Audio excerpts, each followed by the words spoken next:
Everybody, so welcome you all to the next session on integrals. Friends, we have been solving the basic problems on integrals. We have solved many problems which have been asked in your previous year's examination for 1 marks in the previous session. Now we are going to continue with the basic questions which are left over in exercise 7.1 in your second PUC textbook in part 2. Okay, so let us start out.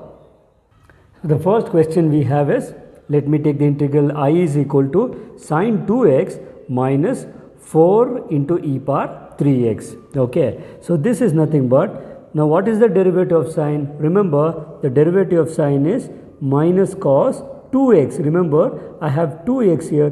Because the constant 2 is here, I am going to divide the constant. So derivative of sine ax is minus cos ax divided by a. Okay, minus 4 into, now what is derivative of e power 3x? We know derivative of e power ax is e power ax divided by a, okay, plus the constant of integration. Okay, you can leave it as it is, or you can simplify it just by writing minus half into cos 2x. You can either leave it this way, or you can write like this, minus half into cos 2x, okay, minus 4 by 3 into e power 3x plus c. You can see that both are actually one and the same. Okay, shall we go on to the next question? The next question I have is integral of 4 into e power 3x plus 1. Okay, very similar way. Now 4 is a constant, let me remove it out. Integral of e power 3x is e power 3x divided by 3. Okay, plus now integral of 1 into dx, integral of dx would be x plus a constant c. You need not do anything extra here, just keep it as it is. This would be the integral. Okay, right. The next question I have is, I have I integral is equal to integral of x square into 1 minus x square dx. Okay, so this is nothing but, let us multiply the terms and see what you are going to get. X square into 1 would be x square minus, now if you multiply x square and divide by x square, you would be just left over with 1 dx. Okay, now very simple one, integral of x square would be what? X power 3 by 3 minus integral of 1 is x plus c, the constant of integration. Very simple, isn't it? Only thing is, it's up to you to remember the basic formulas of integration properly. Okay, the next integral I have is integral of root x minus 1 by root x whole square. Remember, before you integrate, let me simplify it. Now this is of the form a minus b whole square. We know this is nothing but, it is a square, okay, plus b square, that is 1 by root x whole square minus 2 into a into b. Is it clear? Dx. Okay, right, this is nothing but integral of, now square and roots gets cancels, root x square would be x, okay, plus, now again here 1 by root x square is whole square would be 1 by x, because 1 square is 1 and root x square would be x, minus, now you can see here root x and root x gets cancels, I will just get 2 dx. Okay, now let us solve this. This is nothing but, now what is integral of x? Integral of x square, x is x square divided by 2. Okay, now plus, now what is integral of log x? Integral of 1 by x is, we know, log of mod x, minus integral of 2 would be 2x. Remember, constant, integral of constant is constant into x, plus this c, which is the constant of integration. Okay, very simple. Only thing is, it all depends on the basic formulas. The next integral I have is integral of 4 into x cube minus 3 divided by x power 4. Okay, now integral of this is, now 4 is a constant. What is integral of x cube? We know integral of x cube is x power 4 divided by 4. Okay, minus 3 is a constant. Now what is derivative of 1 by x power 4? Remember, it is minus 1 divided by, decrease the value by 1, so it is 3x cube. Okay, Now plus c, which is nothing but the constant of integration. Now 4 and 4 gets cancels, so this becomes x power 4. Minus into minus becomes plus. Okay, now 3 and 3 gets cancels, it is 1 by x cube plus c, right? Very simple answer, right? The next integral we have is integral of x cube plus 3x plus 4 divided by root x dx. Now remember, let us split up the root. Now in the new, if I split up the root for each term separately, I will actually get x cube divided by x power root, actually that is nothing but x power half, okay, plus 3x divided by root x plus 4 divided by root x dx.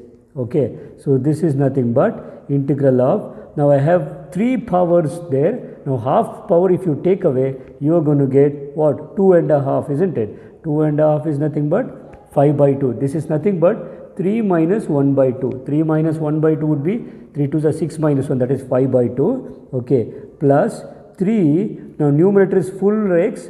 If you cancel root x, you will get 3 root x, okay, or x power half, okay, plus 4 divided by root x dx. Okay, now let us integrate. Now x power n, x power 5 by 2 is, now what is 5 by 2 plus 1? So it would be x power 7 by 2 divided by 7 by 2, okay, plus 3 into, now this is nothing but integral of x power half.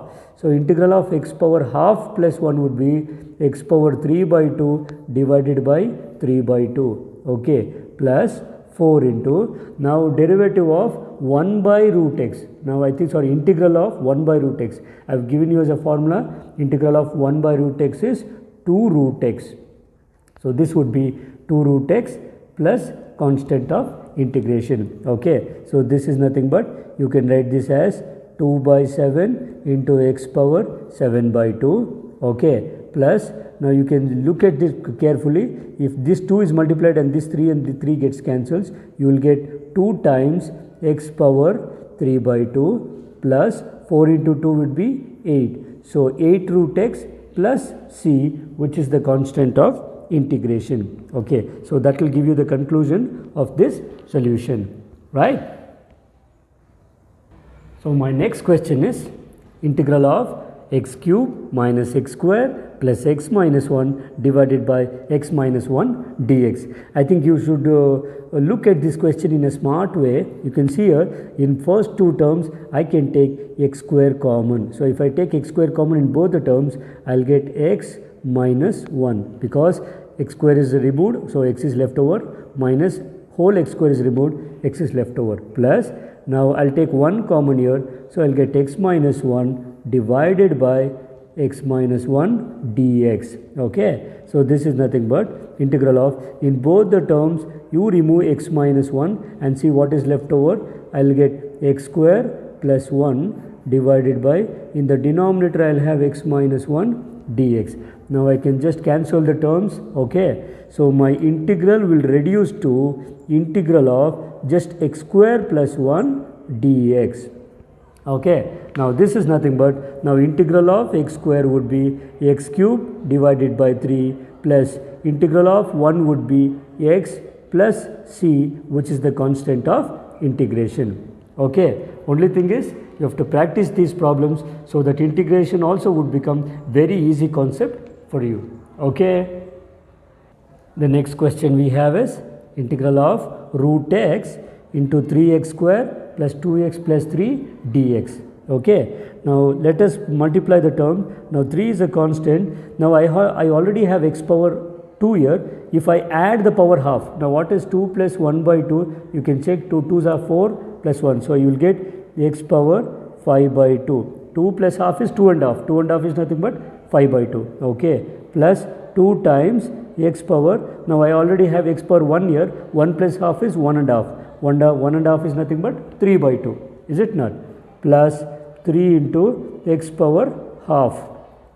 So my integral is simplified into this form. Now I'll integrate this. So this is 3 into, now what is integral of x power 5 by 2? Remember, 5 by 2 plus 1 would be 7 by 2 divided by 7 by 2. Okay, plus 2 into integral of x power 3 by 2 will be 3 by 2 plus 1 is what?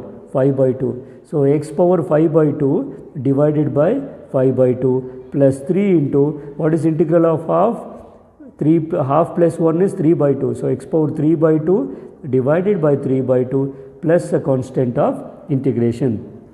Okay, so if you multiply this, write it in a simple form. So this 2 will be multiplied here. So 2 3s you will get 6 by 7 into x power 7 by 2 plus this 2 will be multiplied to 2. So it will be 4 by 5 into x power 5 by 2. Okay, plus now actually this 3 and 3 will be cancelling. I am left over with 2 into x power 3 by 2 plus a constant of integration. Is it clear? Very simple, isn't it? Okay, shall we move to the next one? Right. The next integral is, I have I is equal to 2x square minus 3 sin x plus 5 root x dx. Okay, now this is nothing but integral. Now let us directly integrate. 2 is a constant, let me keep it aside. Now what is integral of x square? So if integral of x square is x cube by 3. Okay, minus 3 is a constant. Now what is integral of sine? Integral of sine is minus cos. Okay, so we'll get minus cos here plus 5 times, remember this is the integral of x power 1 by 2. So integral of x power 1 by 2 is x power 3 by 2 divided by 3 by 2 plus constant of integration. And so you can write this as 2 by 3 into x cube, minus into minus becomes plus 3 into cos x. Okay, plus now this 2 will be multiplied here, 5 2s will be 10 by 3 into x power 3 by 2 plus c, the constant of integration, and this is the solution for the above integral. Okay, let us consider the next question, friends. I have integral of secant square x divided by cosecant square x. Okay, so this is nothing but now integral of, now you can see here secant square is in the numerator. If you take it to denominator, you will get 1 by secant square, and this cosecant square, if you take it to the numerator, you will get 1 by cosecant square x divided by 1 by secant square x dx.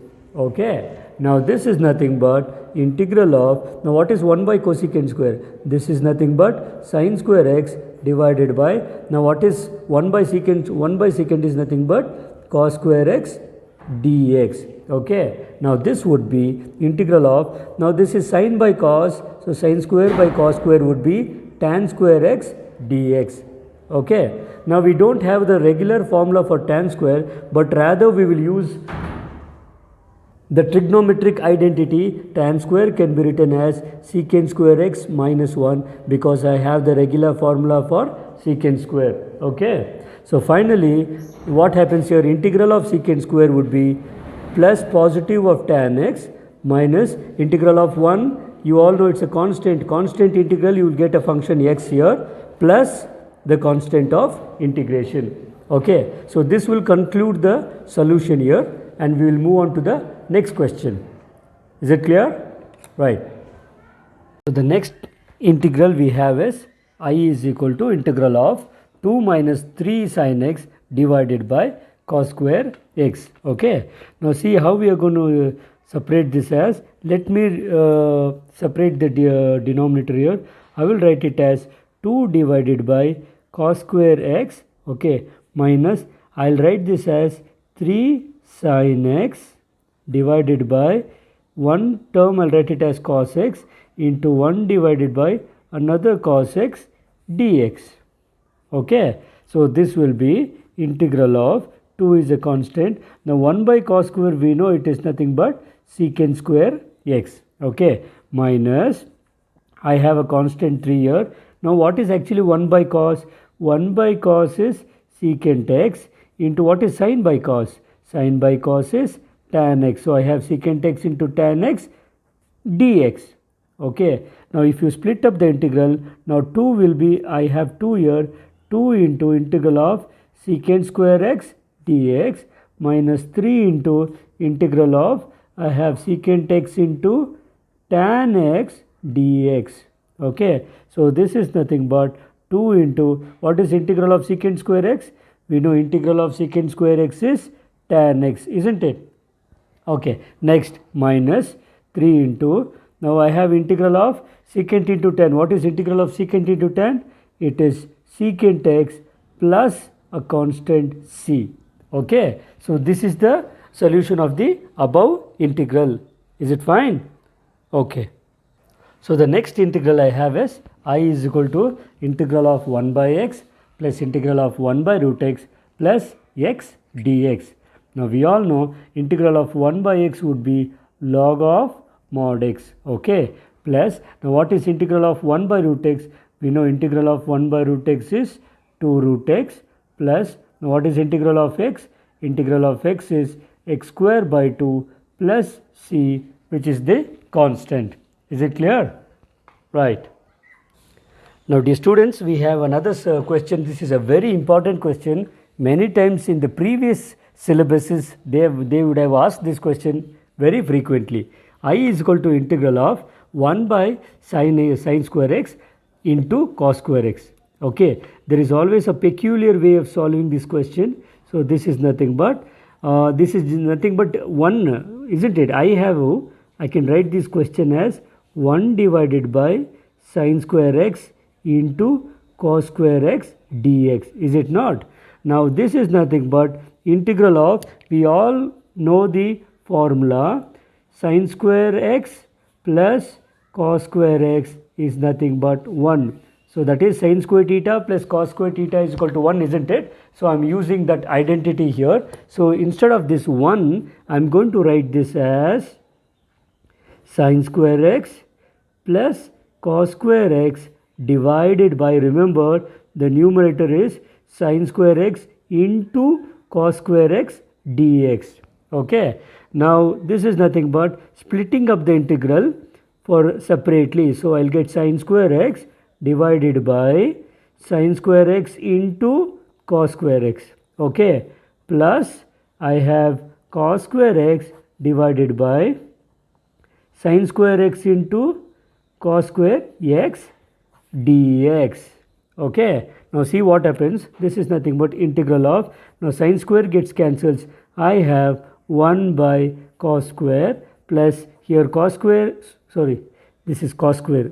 Okay, I'm very sorry, this is cos square x. So cos square gets cancels. I'll get 1 by sine square x dx. Okay, now this is nothing but integral of, what is 1 by cos square? We know 1 by cos square is nothing but secant square x plus 1 by sine square is nothing but what? Cosecant square x dx. Now we know the standard integral of secant square is nothing but tan x, and integral of cosecant square is minus cot x, okay, plus c, which is the constant of integration. Okay, now dear students, this will conclude all the problems which are from exercise 7.1. Okay. So moving on to the next topic we have in integration is methods of integration. Okay. Now as you saw in differentiation, we had a product rule, quotient rule, chain rule and all such things. But we don't have similar rules in integration, but we have something different. Okay. Now let us see what are those different types of methods of integration, and we're going to see each methods one by one in detail. Okay. Now the methods of integration which we have are, first one is integration by substitution method. Now this method is in detail discussed in the exercise 7.2 problems. Okay. So now under that we have another special type of problems where you integrate using trigonometric identities. Now please be careful students. In this topic particularly, you should know the basics of trigonometry properly. That is the basic trigonometric identities, Okay, there are sum or difference rule. Okay, now we have compound functions, that is cos of a plus b or sin of a plus b functions. Next, multiple angles, sin 2 theta, cos 2 theta, tan 2 theta, and similarly submultiple angles, half angles, transformation formulas. All these formulas would be necessary for you to solve integration using trigonometric identities. Okay, so please be careful when we get into that topic. While solving the problems, you will know the importance of knowing the trigonometric identities in detail. Okay, after that you have integration using partial fractions. This is a new concept for you students. Unfortunately, in the old syllabus we had a we had a separate chapter called partial fractions. Okay, in first PUC PCMB, but because you don't have this chapter in the new NCERT syllabus, we have to teach you how to teach you the concept of partial fractions, and then we can think of integrating using partial fractions. And finally, the most important one is the integration by parts. In the differentiation, when you had the product of 2 or 3 functions, we differentiated by parts, that is the Leibniz differentiated using excuse me rule, the product rule or Leibniz rule. But integrating the product of 2 or 3 functions, we use it using integration by parts. Okay, so we are going to see each method in detail in the coming exercises. Okay, in the next session, dear students, we would be dealing with integration by substitution method. Okay, remember each exercise has many problems, and for you to understand this, you have to pay clear attention of whatever is solved in the sessions in the video. Okay. Now I'm going to wind up this session here, students. So keep waiting for the next session. Yeah, I'm excited. The reason is because this is such a wonderful chapter with a heavy weightage, and learning this would guarantee me more marks in my examinations. Okay, so see you all with the method of integration by substitution in the next session. Until then, keep studying, keep learning, keep enjoying, and keep moving ahead in your life. So we'll meet again in the next session. Until then, take care and bye.